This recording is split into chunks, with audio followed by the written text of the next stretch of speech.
Hello everyone, welcome back to my channel फिजास life science. तो आज की वीडियो में अपन देखेंगे रेप्लिकेशन इन प्रोकैरियोट्स। इसके पहले रेप्लिकेशन का बेसिक मैं अपनी बाकी वीडियो में बता चुकी हूँ। अब अपन स्पेसिफिक प्रोकैरियोट्स पे चलते हैं कि प्रोकैरियोट्स में रेप्लिकेशन का जो प्रोसेस है वो कैसे होता है।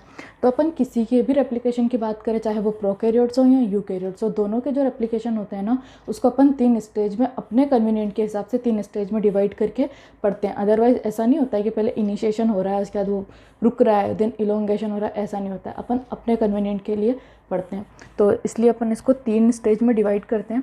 First is initiation, then elongation and termination. आज अपन इनिशिएशन से डील करते हैं कि इनिशिएशन प्रोकैरियोट्स में कैसे होता है, कैसे स्टार्ट होता है रेप्लिकेशन।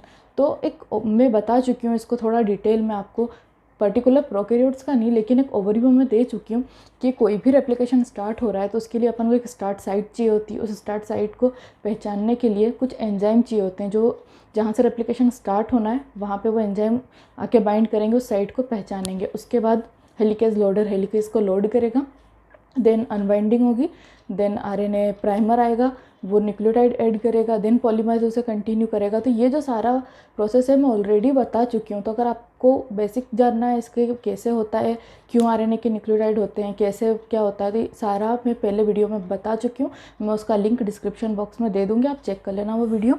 आज मैं स्पेसिफिक प्रोकैरियोट्स पे ही चलूँगी, ठीक। तो अगर मैं प्रोकैरियोट्स के रेप्लिकेशन की बात करूँ तो प्रोकैरियोट्स में जो स्टार्ट साइट होती है, जैसे मैंने बताया कि स्टार्ट साइट चाहिए होती है, तो प्रोकैरियोट की जो मैं स्टार्ट साइट की बात करूँ तो प्रोकैरियोट का जो स्टार्ट साइट होता है वो 245 बेस पेयर लॉन्ग होता है। कितने उसमें 245 बेस पेयर होते हैं, ठीक। अब इसमें भी ना एक 30 रीजन होता है जो कि 80 रीच होता है, और दूसरा 9 होता है। और जो ये 30 रीजन जो 9 रीजन होता है ना, यहीं से आके जो स्टार्ट साइट को रिकॉग्नाइज करने वाले जो एंजाइम होते हैं वो इस 9 पर ही आके बाइंड करेंगे, ठीक। तो अब इस 9 पे आके जो एंजाइम है वो यहाँ पे, अगर अपन प्रोकैरियोट्स की बात करें तो यहाँ पे स्पेसिफिक डीएनए एंजाइम होते हैं। डीएनए एंजाइम होते हैं जो कि स्टार्ट साइट को बाइंड करते हैं और स्टार्ट साइट को रिकॉग्नाइज करते हैं और उससे फिर बाइंड करते हैं, ठीक। और 9 से तो वो बाइंड करेंगे, और बाइंड करने के बाद ना डीएनए में एक तरीके से फोल्ड बनता है, और उस फोल्ड से जो 80 रीच है वहाँ पे वो मेल्टिंग होती है। अब 80 रीच है तो मेल्टिंग होती है, इसका ये मतलब है कि 80 रीच जो है ना, तो ये एडिनिन और थाइमिन अपन को पता है डबल बॉन्ड बनाते हैं, और जबकि गुआनिन और साइटोसिन ट्रिपल बॉन्ड बना के आपस में जुड़ते हैं। तो ये 3 बॉन्ड बना रहे हैं, तो जाहिर है इनको ब्रेक करना मुश्किल होगा कंपेयर टू ये वाला। इसीलिए जो ये 30 साइट होती है यहीं से होती है मेल्टिंग, 30 साइट से ही मेल्टिंग होगी। और ये जो साइट होती है वो 80 रीच होती है, क्योंकि डबल बॉन्ड है तो उसको ब्रेक करना ईजी होगा। और जो एंजाइम है रिकॉग्निशन एंजाइम, वो आके बाइंड करेंगे 9 से, ठीक है।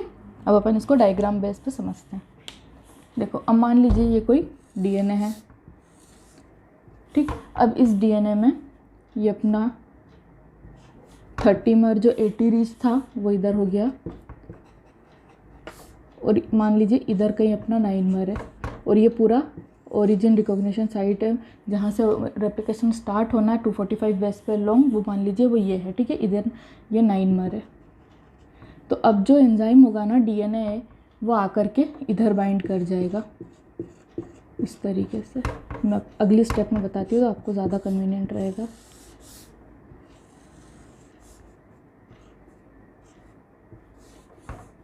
मान लीजिए ये डीएनए आ गया, ये आके उसने 9 से बाइंड कर लिया। इस तरीके से कई सारे डीएनए आके बाइंड करते हैं। अब ये इस तरीके से आते हैं ना, तो डीएनए में फोल्डिंग होती है। इसको आप इस तरीके से समझ सकते हो कि अगर अपन डायग्राम बेस पे समझें तो इस तरीके से मान लीजिए कोई ये डीएनए है और ये उसकी 9 साइड है जहाँ से डीएनए बाइंड हो गए। ये 9 साइड है, यहाँ से डीएनए बाइंड हो गया, और ये जो 30 है जो कि 80 रीच है, और इसकी बाइंडिंग से यही वाली साइट आगे जाके मेल्ट होगी, ठीक है। तो ये 9 हो गया, ये 30 हो गया। तो देखो होता क्या है कि जो 9 साइट होती है वहाँ पे मैंने अभी आपको बताया था कि डीएनए आके उस साइट से बाइंड करता है, ठीक है। ये एक एंजाइम होता है जो इस साइट को पहचानता है, आके इससे बाइंड करता है। और जब ये इससे बाइंड करता है ना, तो ये जो इस तरीके से एक फोल्ड हो जाता है, डीएनए जो है ना इस तरीके से एक लूप बना लेता है, एक फोल्ड हो जाता है वो उस जगह से थोड़ा।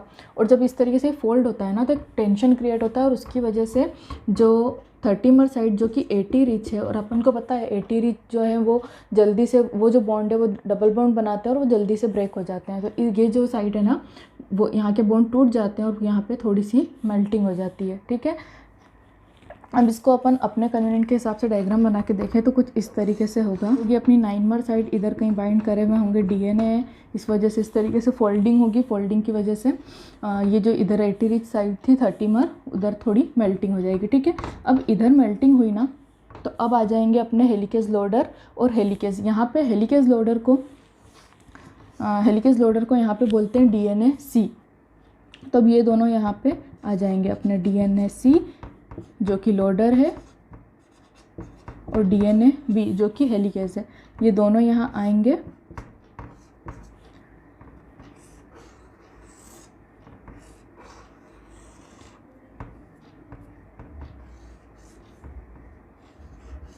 और यहाँ से इस तरीके से कुछ हेलिकेज लोडर इसको बाइंड कर देगा, हेलिकेज को इस तरीके से हेलिकेज और हेलिकेज लोडर बाइंड हो जाएंगे। उसके बाद क्या होगा, जब हेलिकेज लोडर ने हेलिकेज को लोड कर दिया, अब उसका कुछ काम नहीं है, तो यहाँ से रिमूव हो जाएगा हेलिकेज लोडर, और अब अपना हेलिकेज जो है वो अनवाइंड करना स्टार्ट करेगा। बता चुकी, जब अनवाइंडिंग होती है तो सुपर कोइल हो जाता है डीएनए, और सुपर कोइल को रिजॉल्व करने के लिए एक एंजाइम होता है जो कि होता है डीएनए गायरेज, ठीक है। तो गायरेज जो है इसको रिजॉल्व करने का काम करता है, जो सुपर कोइलिंग हो जाती है उसकी। तो आता है अपना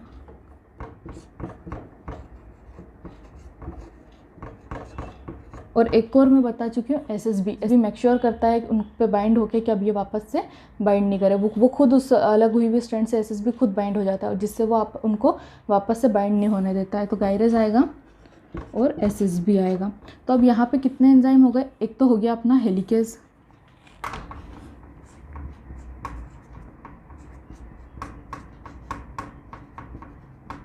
दूसरा हो गया गायरेज, और तीसरा हो गया एसएसबी। तो इस स्टेज पे अपन बोलते हैं प्राइमिंग कॉम्प्लेक्स। ये जो बन गया है कि यहाँ पे अगर मैं इधर नीचे बना के बताऊँ आपको, इस तरीके से हेलिकेज बाइंड हुए हुए रहेंगे, साथ में इधर कहीं अपना आ जाएगा गायरेज, और ये जो स्ट्रैंड अनबाइंड हुई है यहाँ पे एसएसबी बाइंड हो जाते हैं, ताकि ये वापस से बाइंड नहीं हो सके, ठीक है। और हेलिकेज अपना इधर की तरफ मूव करने लग जाएगा, और एसएसबी जैसे से वो उसको रिमूव करेंगे एसएसबी बाइंड हो जाएगी, ठीक है। तो ये इतने जब 3 एंजाइम एक साथ हो जाते हैं तो इस स्टेज पे अपन इसको बोलते हैं प्राइमिंग कॉम्प्लेक्स, ठीक है। ये तीनों ने मिलके यहाँ क्या बनाया था, प्राइमिंग कॉम्प्लेक्स बनाया था इन तीनों ने मिलके। तो देखो इस डायग्राम में अपन इजीली समझ सकते हैं कि ये प्राइमिंग कॉम्प्लेक्स बन गया। एक तो यहाँ पे हेलिकेज हो गए, एसएसबी हो गया और गायरेज हो गए, तीनों एंजाइम बाइंड हो जाते हैं, तो ये स्टेज कहलाती है प्राइमिंग कॉम्प्लेक्स, ठीक है। अब प्राइमिंग कॉम्प्लेक्स के बाद क्या होता है, डीएनए और अनवाइंड होता है, और इस तरीके से यहाँ पे 2 एंजाइम और आ जाते हैं। एक हुआ प्राइमेज, जिसको अपन प्रोकैरियोट्स में प्राइमेज को अपन बोलते हैं डीएनए जी, ठीक है। मैं प्रोकैरियोट्स में प्राइमेज को अपन बोलते हैं डीएनए जी। और दूसरा आता है अपना पॉलीमरेज, और मैं आपको बता दिया है कि कौन सा पॉलीमरेज जो है सिंथेसिस करता है पूरा डीएनए, जो कि है पॉलीमरेज 3, ठीक। तो ये 2 एंजाइम और आ गए, एक तो आ गया अपना प्राइमेज, दूसरा आ गया पॉलीमरेज 3। और जब ये सब आपस में मिलते हैं ना, तो वो स्टेज कहलाती है रेप्लियोसोम, जहाँ पे सारे एंजाइम इन्वॉल्व हो जाते हैं। यहाँ कहीं अपना गायरेज भी बाइंड किया हुआ होगा, मान लीजिए इधर कहीं अपना गायरेज भी बाइंड है, हेलिकेज अपना है, एसएसबी जो है जहाँ जैसे जैसे अनबाइंड होती जाएगी और इसको बनाने में टाइम होगा, इतने अपना एसएसबी इस तरीके से कहीं बाइंड करी भी रहेगी। तो ये सारे जब एंजाइम आपस में मिल जाते हैं तो ये वाला स्टेज कहलाता है रेप्लियोसोम। अब इस तरीके से अपन देख रहे हैं कि रेप्लिकेशन जो है स्टार्ट हो चुका है। दूसरा, ये जो यहाँ पे आपको दिख रहा होगा कि एक तरफ लीडिंग स्ट्रैंड बन रही है, एक तरफ लेगिंग स्ट्रैंड बन रही है। तो ये अगर आपको कॉन्सेप्ट क्लियर नहीं है तो उसके लिए मैं वीडियो बना चुकी हूँ, उसको डिस्क्रिप्शन बॉक्स में डाल दूँगी, आप वो वीडियो देख सकते हैं। तो ठीक है, है, अपना इनिशिएशन इस तरीके से स्टार्ट हो गया है। पहले प्राइमिंग कॉम्प्लेक्स बना, देन रेप्लियोसोम बना, रेप्लियोसोम बना मतलब अपना जो रेप्लिकेशन है वो अच्छे से इनिशिएट हो चुका है, उसमें सारे एंजाइम जो ज़रूरी है सब आके बाइंड कर चुके हैं, सब अपना काम करना स्टार्ट कर देते हैं। ठीक है, अब इसके बाद जो स्टेज आती है वो है इलोंगेशन। इलोंगेशन को मैं अपनी नेक्स्ट वीडियो में कवर करूँगी, आपको बताऊँगी अच्छे से कि इलोंगेशन कैसे होता है। अगर आप वो वीडियो देखना चाहते हैं तो आप मेरे चैनल को सब्सक्राइब करें, अपने फ्रेंड के साथ शेयर करें, और आपको ये मेरा वीडियो इन्फॉर्मेटिव लगा हो तो इसको आप लाइक कर सकते हैं। और कमेंट बॉक्स में मुझे बताएं अगर आपको कुछ समझ नहीं आता हो या कुछ इम्प्रूव करने की ज़रूरत हो तो आप मुझे कमेंट बॉक्स में बताएं, मैं कोशिश करूँगी इसे इम्प्रूव करने की। ठीक, तो नेक्स्ट वीडियो में मिलते हैं, तब तक के लिए टेक केयर, बाय।